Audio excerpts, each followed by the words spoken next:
Hey, you know what's still pretty good? Emotionless magic elf adventures. So let's do a bit more Frieren, where we finally had like an introduction of our third party member, which presumably is gonna which I'm hoping anyway, is gonna build out the character dynamic a little bit more, allows for some more, comedic moments, storytelling opportunities, and a little bit of melee combat also, which is lovely. So let's see how we get on with that. And by the way, welcome to an anime watch along reaction thing. And if you haven't been to one of these before, the way it works is that up in the top left corner, you will see a timer which tells you where I am in the episode that I am watching right now. And you'll use that timer to stay in time with me, as it were, as I'm going through it, because I will not be playing any of the episode on screen for you if I can at all help it. I will instead be showing you occasional screenshots like this, but as the episode is playing, it's going to look like that. So you're going to have your own copy of the episode running in order to see what I'm looking at. But whenever I pause, you'll see a flash screen of exactly where I am in the episode, and you can use that along with the timer to help you synchronize with where I am. Every once in a while, when I have more to say that I can just sort of casually fire off over the course of the runtime of the episode, I'll say 3, 2, 1, pause, and then I'll pause, and then maybe I'll scrabble a bit back and forth and sort of talk about a specific thing that's happening in the episode, and then eventually, once I'm done with that, I will say 3, 2, 1, unpause, and then we continue from where we are. Does that more or less work for you? Well, if it doesn't, that's too bad, because that's how I'm doing this. I know it's not the most convenient way to do a reaction watch-along format thing, but it's the way that I do it because it is infinitely more easy and convenient for me than other methods. So, timers all the way back down to 0, where we open on whatever the hell this screen is, and let's go. 3, 2, 1, play.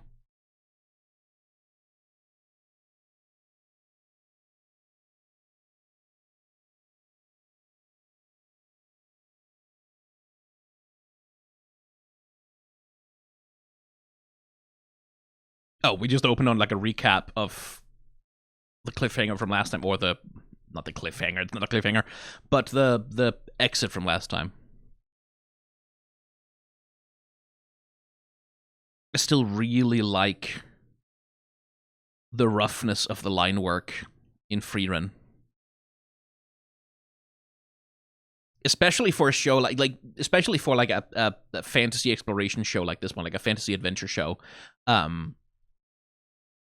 It's like, that's a good thing to have that slightly gritty analog feel to the line work at times, because that comports with the very analog reality of like this medieval fantasy world, which like is sort of the same way like Megalobox, which sort of once upon a time, I wouldn't say innovated, but which really sort of brought this idea of like emulating the aesthetics of retro animation into like the forefront and into a decent level of popularity.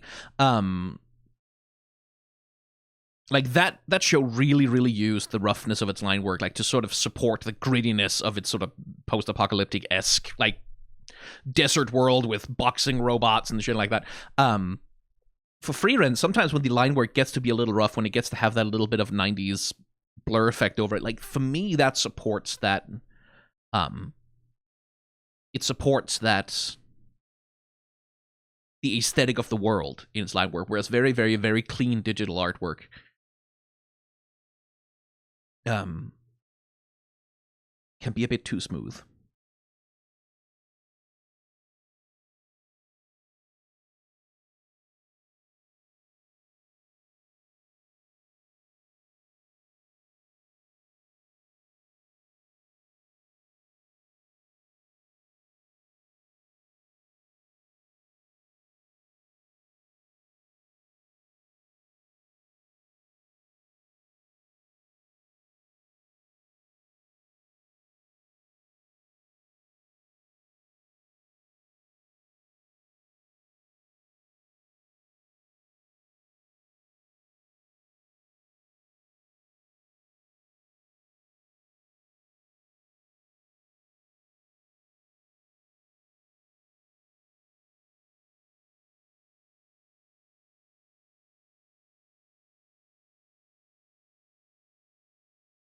Nah, you wouldn't. You're too dumb.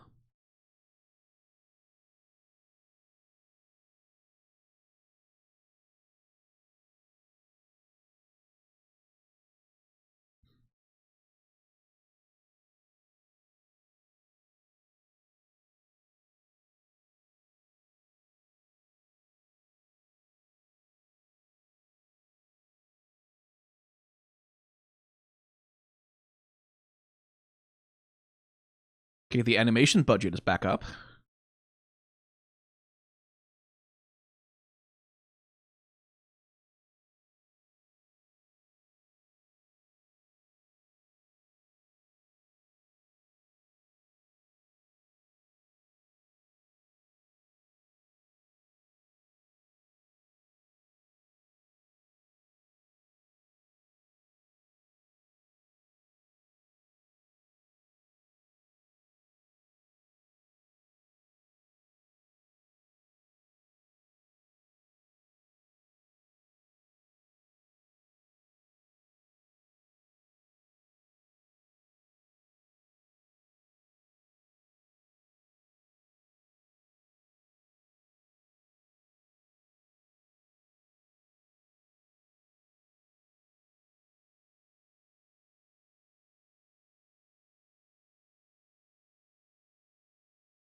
Interesting little flash of Ison's hand. I've remembered his name now.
Fear is very healthy, actually.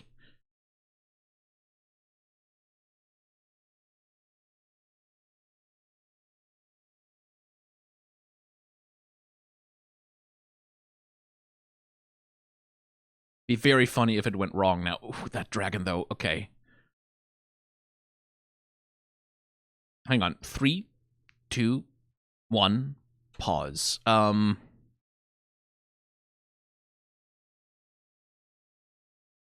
Let me find. It was the dragon as it raises its head. There. This bit. Just jump back a little bit. There.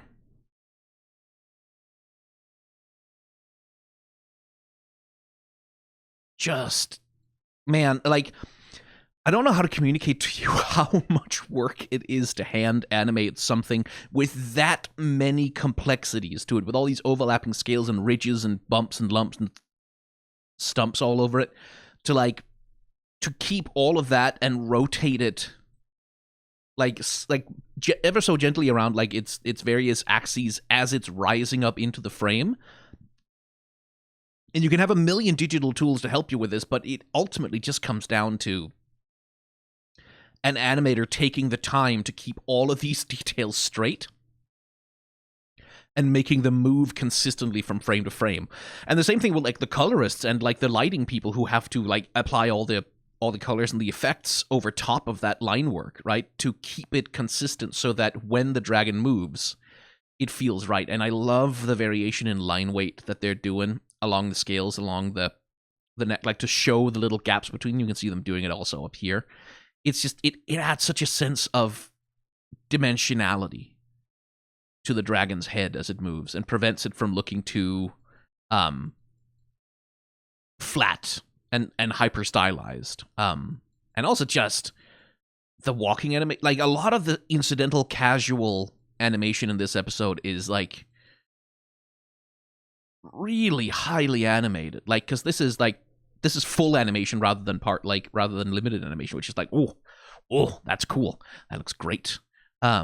So I'm just already having a good time from an animation. Again, also this little, like, because this seems like such a small incidental motion, right? But like all of this stuff, all of this has to be moved like up and down and like shift and sort of fold outwards and get pushed by like the rising tension in the dragon's face as it like zooms in on this opponent who's coming towards it. It's like,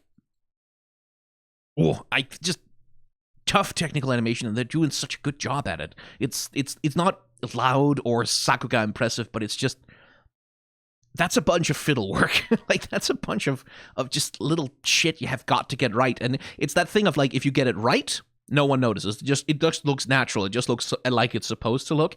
If you get it wrong, that's when it just kind of screeches against the blackboard. Like it's like nails against a blackboard for anyone who's watching. It's like, oh, that looks wrong. So it's a very thankless thing to get that right, but it looks good. 3, 2, 1, unpause.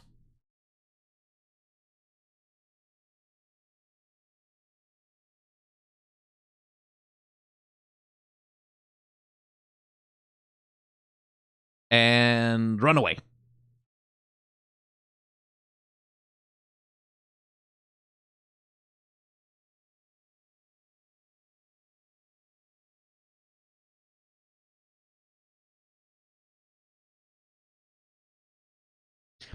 God, that fucking dragon looks good. Oh, now we're doing Sakuga.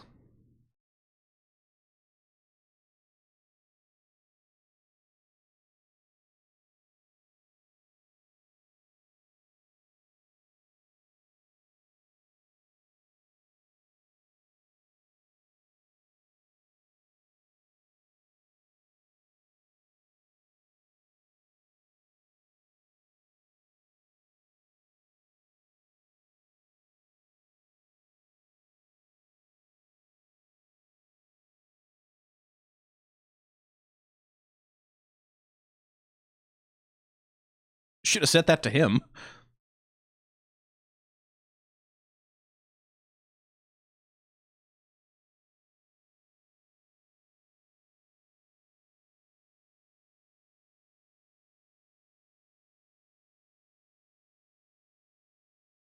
Okay, but still don't hit your kid, man. Or a kid.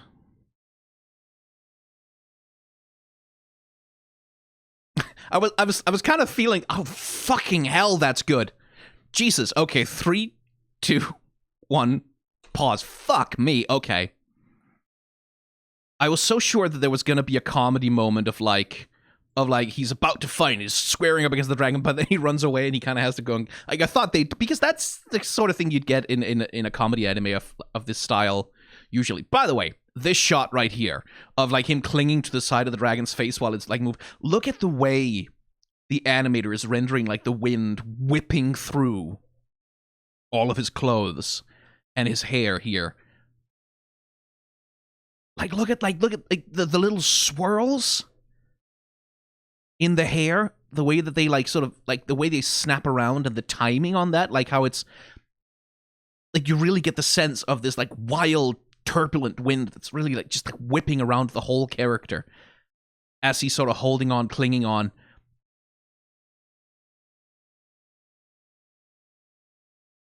That little piece of animation is like also just very impressive, because one thing that's deceptively difficult, like you'd think when it's like, oh, wind blowing through something, you just animate like a 5-frame loop or whatever, like you just do a little loop of stuff just wiggling in the wind, right? No, you don't, because that doesn't look right. That that can you can sort of get away with that if you're doing like a very static shot where not much is happening. But stuff like this, no, that wouldn't look right. So this is fucking custom animated like the whole fucking way through. Like there's probably some animation loops happening here and there, like maybe some reused frames or something, but for the most part, no, like just individual frames of the wind blowing and flapping through this guy's hair. And like when you're animating a slow motion, right, like something moving at a relatively human speed across the screen, right, it's kind of doable to figure, okay, the hand was here in this shot, and then we move its bits a little bit here, and then we move the bits a little bit here, and then move the bits a little bit here. Because that's also motion that makes sense to us, right? Like physical motion of a body doing something or gravity affecting something. Like that's all. But wind, the absolute chaos of wind just like whipping through someone's hair and clothes, like the randomness with which all of that moves, that's really fucking hard to get right, actually. That's not easy. And it looks perfect. Right? You get that sense of like that rapid flapping that wind will do. Like pushing and pulling at him. And it looks so smooth and it looks so perfect. Oh, that's a little technical tour de force for me.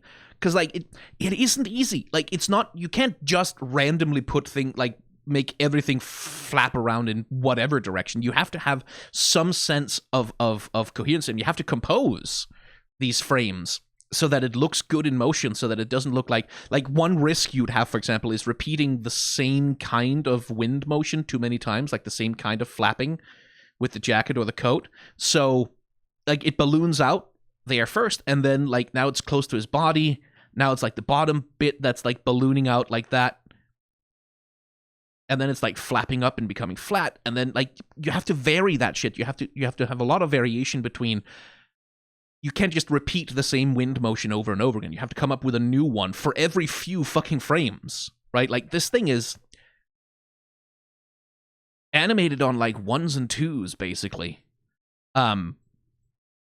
Which is to say, on almost every single frame, something in his clothes is moving, right? And again, this is a collaborative discipline. It's not just the line art animate, like it's not just the principal lead animator who's doing this and they're in-betweeners. It's also the people who are responsible for handling the light and color. They have to get that light and those colors right on every frame of this flapping jacket in order for it to look right, in order for the volume to be communicated properly, in order for the animator's motion to be communicated properly.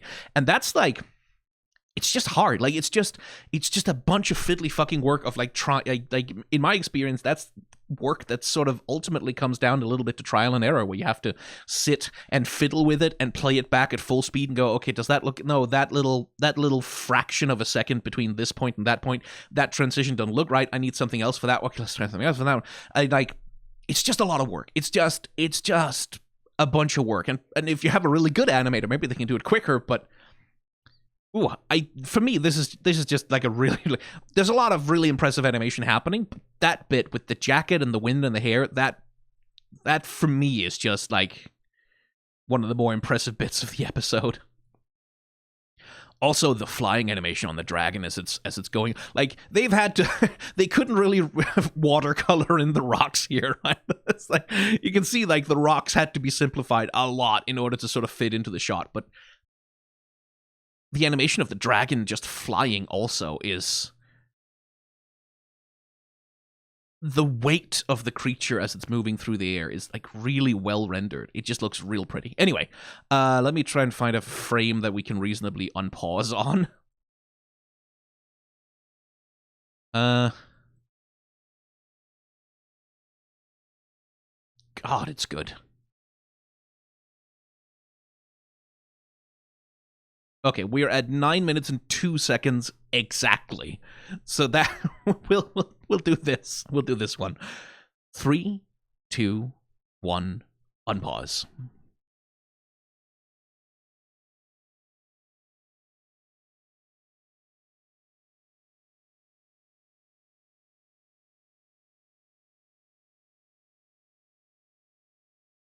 Oh, the Sakuga.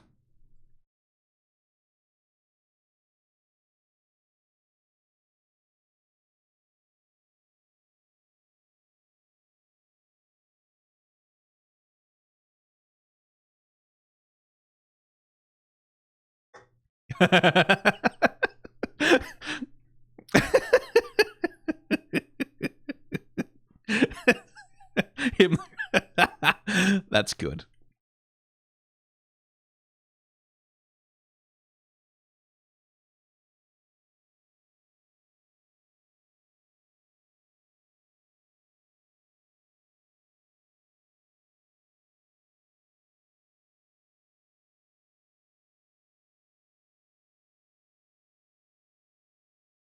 Oh my god, Frieren expressing emotion.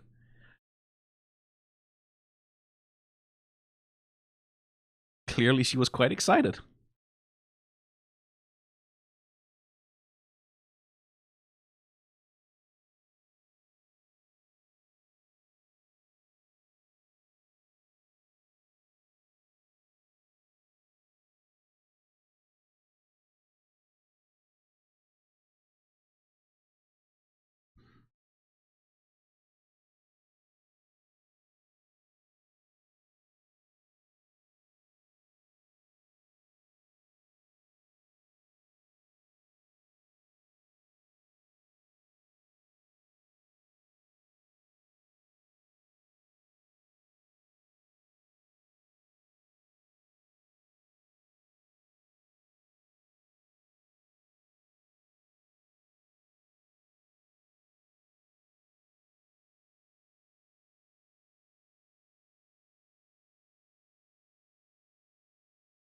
All the more reason to take joy in it.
Jesus, Frieren.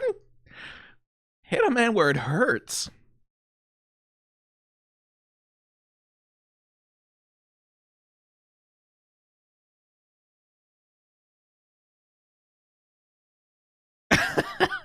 Fern, Jesus Christ.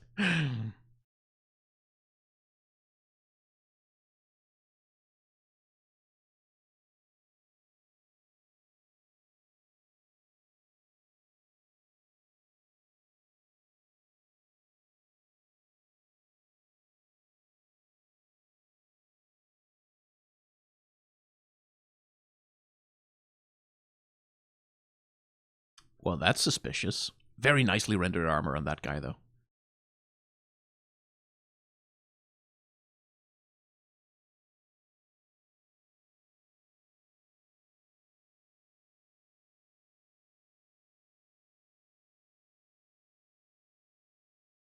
Okay, 3, 2, 1, pause.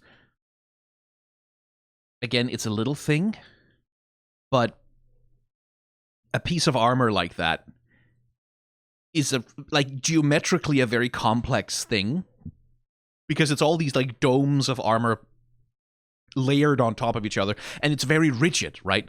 And one of the things that like one of the reasons why 3D animation is often considered like cheaper, or like one of the reasons why the 3D animation is often considered like in some ways easier or cheaper than 2D animation. It isn't really, because 3D animation is its own discipline that's really fucking hard. Is that it has the ability to render like all objects perfectly from any angle, right? Like, so if you want to change a camera angle on a scene, you can literally just change the camera angle. You don't have to remake all the assets or repose them or whatever. Sometimes you do, but it's another thing. Like, the asset is perfect from every angle and direction, right? That's not so in 2D animation. In 2D animation, the asset, the piece of the character is only as perfect as the animator's ability to keep the shape and the volumes and the density and the geometry of these things in mind and rotate them in their mind and then put that rotation down on paper, right? And so even a very simple motion like this guy just turning and walking out of frame requires a really solid understanding of the exact dimensionality of all of these fucking armor pieces and how they will occlude one another and how their shape will change as they are slowly rotated in 3D space. And that's a deceptively goddamn difficult thing to do. Like it is infinitely easier. I tell you this, it is much easier to turn around a character's face than it is to turn around a hard piece of armor, because you can do all kinds of funny little cheats on a biological object. Like there's little shortcuts, there's little illusions you can do. You can sort of cut corners. It's much harder to cut a corner with a hard geometric object like a piece of armor and not have it look weird in motion, right? And I can spot minor imperfections in the translation of these objects. Like if I were to sit down and like really pay attention, I'm sure I could see minor imperfections in the exact way that the character turns and the exact way that their armor is rendered, but like not much. That is clean. I just wanted to call it out because that's really effort. Just effort. Effort and technical skill. Okay. 1330. 3, 2, 1. Unpause.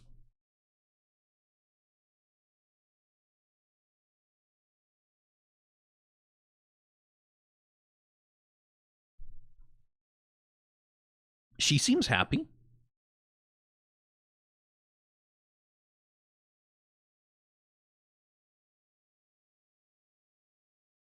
Yeah, just 5 to 10 years, right?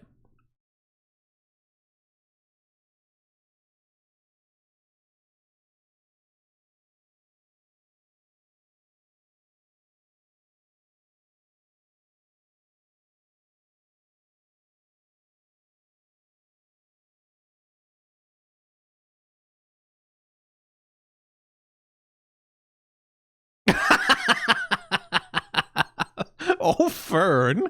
Antisocial.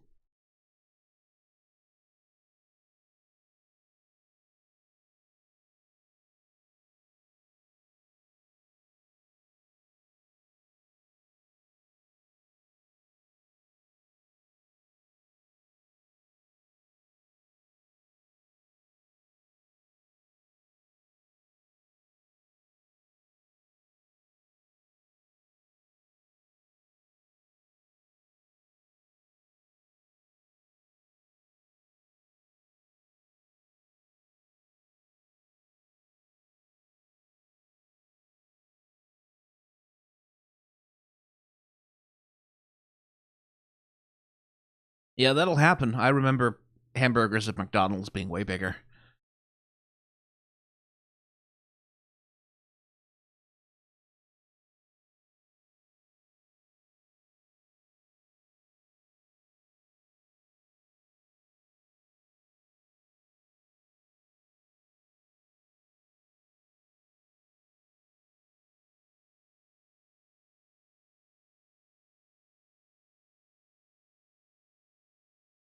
Lovely music in this bit, too.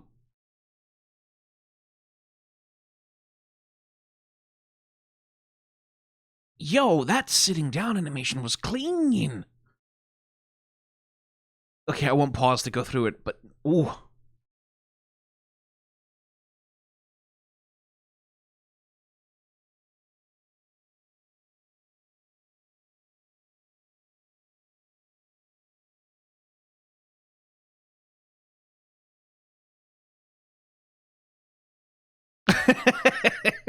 relieved. You're normal. Did Frieren manipulate that? Like she wants them to relate to each other a bit?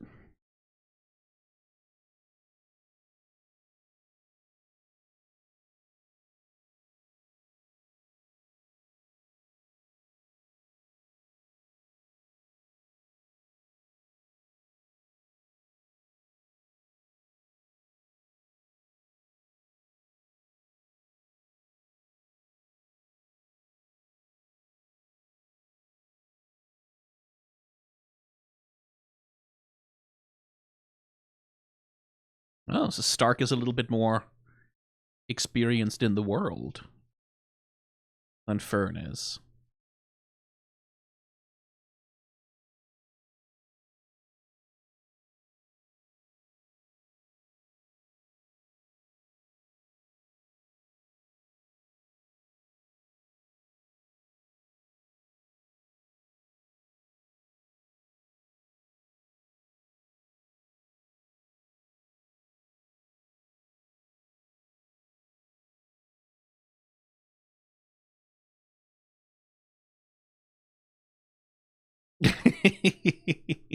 Oh, they're cute together. Siblings.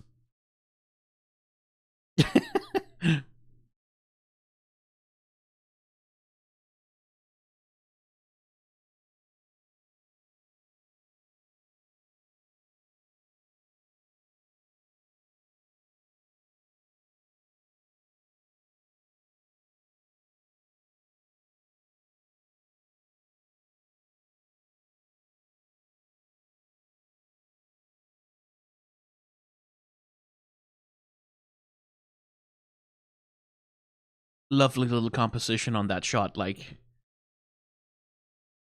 they're each in their own space.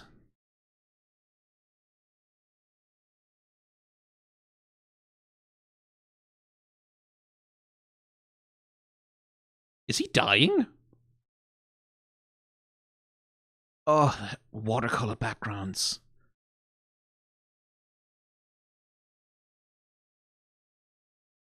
Right, again, notice him and Eisen standing together and the two of them standing apart, right? Relationships.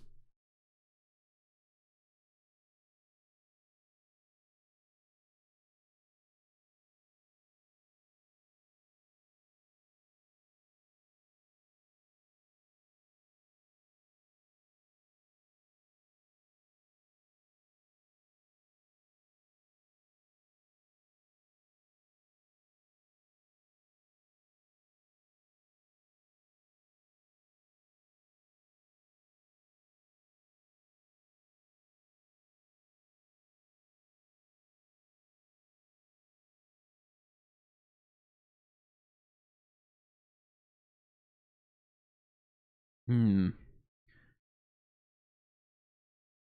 The flag is hand animated too? Oh, fuck you.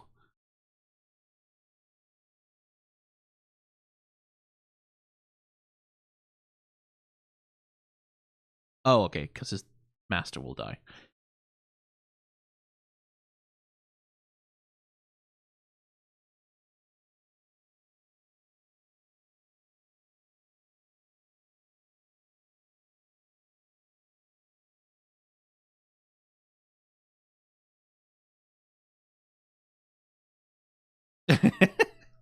What is she doing? She seems particularly impish.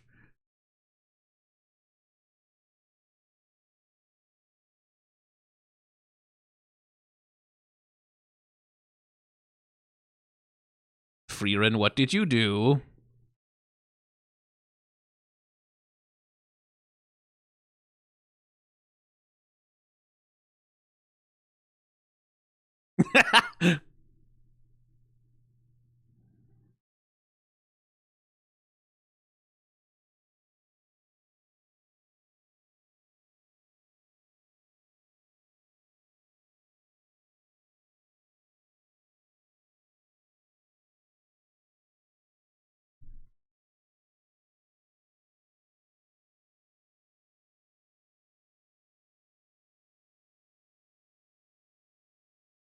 Yeah.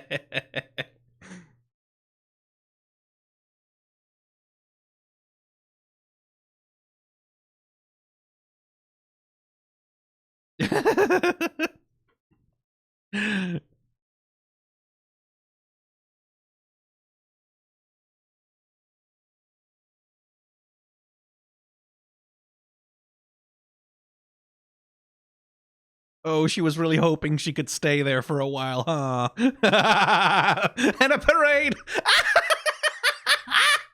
Oh, poor Frieren.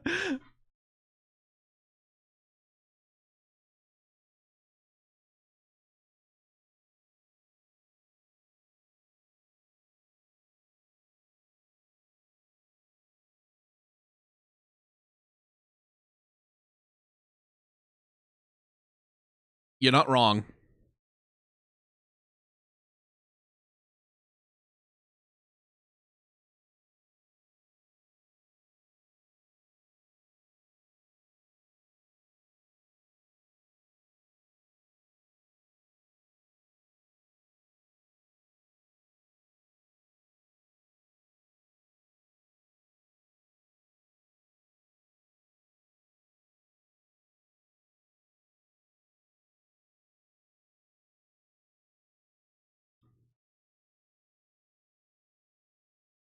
So, we have a warrior from Iceland, we have a mage from Haita. Are we getting a fourth party member at some point? Probably not in the first core, given the key art I've seen from that, but guess we'll find out. There was okay, hang on. This is just the outro, so I can pause whenever I want. When Frieren is confronted by the whatever his this bit of animation where she's like she has to interact in a formal setting with someone who's like in a position of authority, she becomes quite adorable. I really like it. The animator is making a smart choice with the book that she's holding here too, like that the object work like that. I think that's what it's called in acting, right? Like object work was like, what do you do in a scene? Well, one of the things you can do as an acting choice is you can pick up an object, play with it, interact with it in some way that informs who your character is and what kind of emotion that they're going through. And so the object work here, the acting with the object work, is really well considered because Frieren is like essentially holding the book in front of herself as a kind of shield, right? Like she's sort of putting it between her and the man talking to her, sort of trying to distance herself from it, right? Like trying to say, no, don't worry about it. I wanted just to take my time. I'm just staying in the city for a while. Please don't make a fuss. I don't want anyone to make a fuss over me. Leave me alone. I find this uncomfortable. I don't like being perceived, right? As this little thing to hide behind. And then he says, like, then he tells her that she can pass through the gates.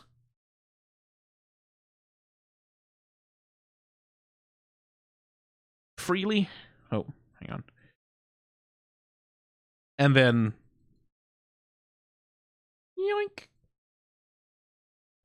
She drops the book, right? Because that startles her a little bit. And you get that clear sense that Frieren does not like being fated as a hero. Right? Like she's not really into that. She doesn't like the social interaction of that kind of thing, of being perceived as some mighty hero of legend, even though she is. And that as an acting choice, as a bit of that's just good spice. I like that. I like that a lot. That was a very, very cute little scene. And it is nice. We're starting to see Frieren express a little more emotion, right? A little bit more lightheartedness, even, especially after they slay the dragon. And Frieren is like running towards. Like she's going, aha, it's a treasure. Like she's cheerful, she's happy, she's laughing a little bit, which is like, oh, that's nice. Because I was a little worried that she was going to be a dead fish for basically the whole show. Like that, but nice. It's nice that like there's a little bit more emotional range being introduced to her, both in terms of like her being able to be silly sometimes, and then her being flustered by interactions with. Right, I don't like where this is going by interactions with like society outside of like she likes her own little friend groups. She likes the the party that she traveled with 10 years ago. She likes her party now. Lots of other people, strangers talking to her, demanding things from her. Ooh, don't like that so much. Don't like being known, right? And that's like, it's a nice little bit of characterization for a girl. Lovely. Pleasant to see. It builds out her character, I think. So, that was a good episode. Also, the Sakuga. Like, I commented in the previous episode on that one seemed to have an animation budget that was much closer to, like, standard TV episode of a fantasy anime, or at least like that. Clearly, they were sort of taking their time a little bit with that one, so that we get to this one and we can have shit like this, right? This bit also, just like the light rendering on the fire starting to glow inside the dragon's mouth. Oh, beautiful. Absolutely beautiful. And like him stealing himself with the weapon in response to that. Like the little smears, there's just so much good goddamn craft on display here. The wind, like these streaks of wind sort of blowing through, one of them like being sliced apart by his oncoming body. And then like here you can see how the animator is like really pushing little smears, little distortions all around the line work to really sell the speed and the impact of what's about to happen. And then, yaboom! Skadoosh! Classic big-ass anime explosion. Oh, good. Very good. Very good. I like that a lot. Anyway, I'm gonna go watch the next episode. Bye!